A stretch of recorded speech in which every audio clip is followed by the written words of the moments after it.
I first found out about the MAKABAYAN Riders. I just started riding out by myself, and I started riding like same time last year, around May or so. And all I did was type in Pinoy riders, Filipino riders on YouTube, see if there's anyone in LA. And I even wrote down Los Angeles area. And I found guys up in Seattle. I found some guys that ride Harleys down here. Then I saw Filipino sport bike riders, and let's see what this is about. And there he was, Mark and a group of friends, all riding out together, videos up and down the PCH, places I've been to, rode around. And I was like, man, I gotta meet these guys. That's how I found out about the MAKABAYAN Riders.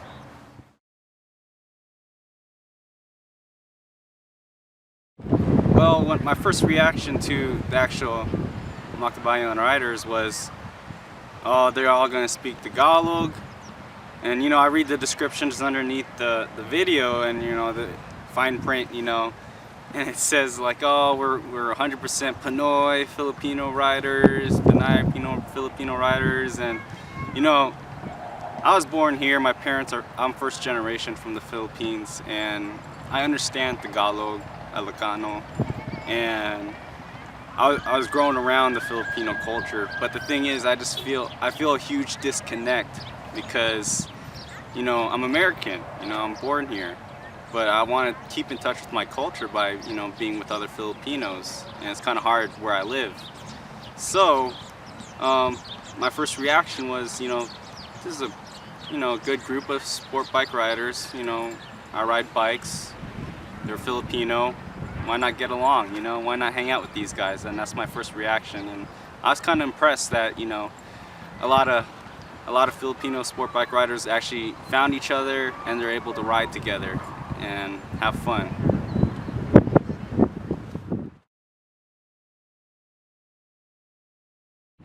I joined the group mainly because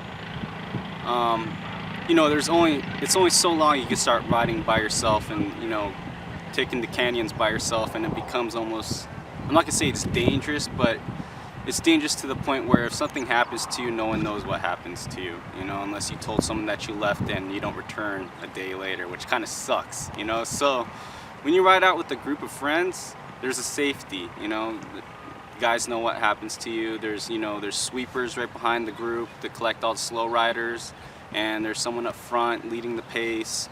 And it's just pure fun when you actually have a group of people that get together. And if they're Filipino, it's even a lot more fun. And they're all sport bike riders, or even Harley riders, or cruisers, or whatever you want to put in the mix. When you put them together, there's camaraderie. There's a lot of, there's friendship. There's a brotherhood that starts being manufactured in the process.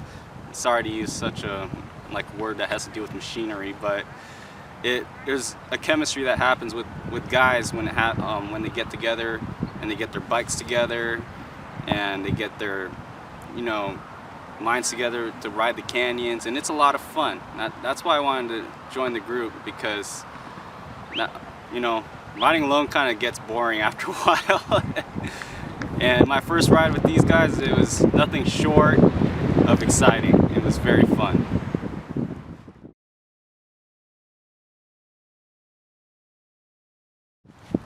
It was funny when I saw Mark on the videos.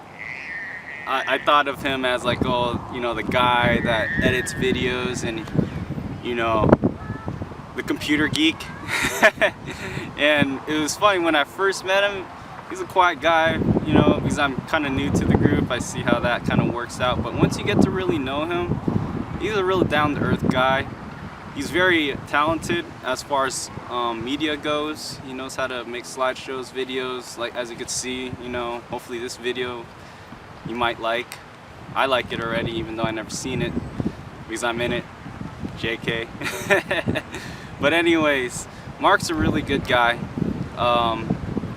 He actually has a lot of talent riding. He knows how to position his body in the curves, and he gives me tips on how to ride. And he'll give tips to beginners going up and down the actual Mulholland drive, the snake, and he basically tutored me up that whole mountain, like, all right, take it slow, you know, this is where they crash, you know. And Mark's a really good guy, has a wonderful little boy and another one on the way. I'm not sure what it is, I never asked him, but I'll probably ask him. Is it a boy or girl?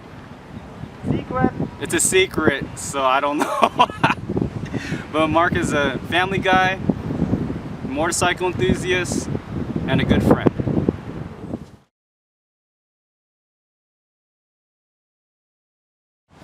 Some of the final thoughts I have of our group, I kind of differentiate with other groups, is I remember when I first started riding and I was at a motorcycle shop and there's this, you know, another Filipino guy, a lot bigger than me, and I think he was riding a Hayabusa or something like that. And I asked him, I'm like, hey, can I ride with you guys? Because we're talking about bikes, you know, we're 15 minutes into the conversation, we're getting our bikes worked on. And he's like, first thing he said, he's like, what kind of bike you got? And I'm like, oh, CB700, that was my first bike, you know. And he's like, I don't think you can catch up with us, plus you're new and you're a hazard. And I was like that? You know, you don't tell a noob, yeah, a noob knows that he's that bad, all right? But you don't tell him off like that. And if you want to ride with this group, they'll put you in the right section of the actual, you know, riding group. We actually have 3 different groups. We have Group A, the hardcore riders, Benjo, Denmark, and several others. They're really hardcore riders. If you want a knee drag, you could hang with them. Go right ahead. And then you got the B group, which is, you know, they're experienced, but they're not as fast. They're not knee draggers, but they're not slow. But the thing is, they keep a pretty good pace where you're comfortable. And you got the C group. Whoops, that's me. And good boy Ricky, he leads that pack. And Mr. Ducati, he leads that pack also. But, you know, there's 3 different groups where they, you know, you feel comfortable at. And if there's a new run that you don't know about, these guys actually, you know, let you know where we're gonna meet up, where we're gonna go, how the road is, with the difficulty, if you can hang or not. And they make you feel comfortable, and that, you know, that's what you gotta look for into a group. Not some group that thinks that you're an idiot, you can't ride, don't hang with us, you know, go to Chuck E. Cheese or whatever. But yeah, these guys are good, man. You gotta stick with these guys, visit them, you know, hang with the ride, go with them on a Saturday if there's a ride, and, you know, holler out to Mark, he'll respond to you. All right, peace.